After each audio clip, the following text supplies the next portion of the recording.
The second book of Moses, called Exodus. Chapter 1. Now these are the names of the children of Israel which came into Egypt. Every man and his household came with Jacob.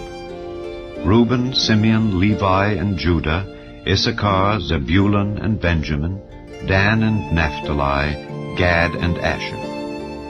And all the souls that came out of the loins of Jacob were 70 souls, for Joseph was in Egypt already.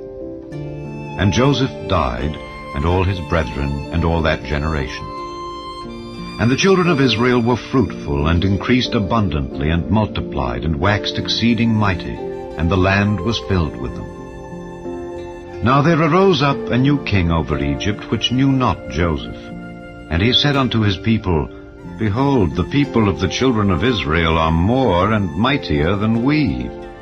Come on, let us deal wisely with them, lest they multiply, and it come to pass that when there falleth out any war, they join also unto our enemies, and fight against us, and so get them up out of the land.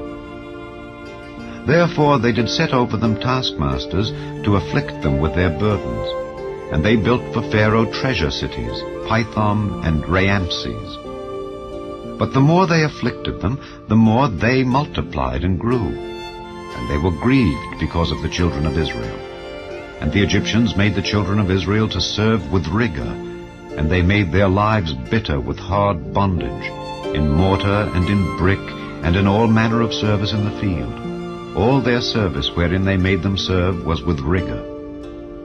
And the king of Egypt spake to the Hebrew midwives, of which the name of the one was Shiphrah, and the name of the other Puah. And he said, When ye do the office of a midwife to the Hebrew women, and see them upon the stools, if it be a son, then ye shall kill him.